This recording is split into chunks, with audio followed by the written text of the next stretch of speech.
ग्रहि धनं पुरय पुरय नमः।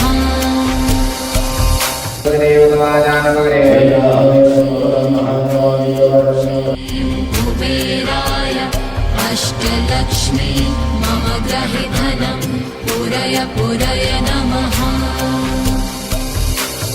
ॐ ह्रीं श्रीं क्लीं श्रीं कुबेराय अष्टलक्ष्मी मम ग्रहि धनं पुरय पुरय नमः।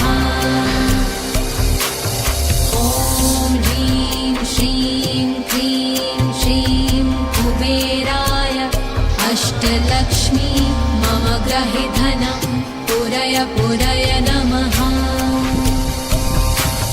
ॐ ह्रीं श्रीं क्लीं श्रीं कुबेराय अष्टलक्ष्मी मम ग्रहि धनं पुरय पुरय नमः।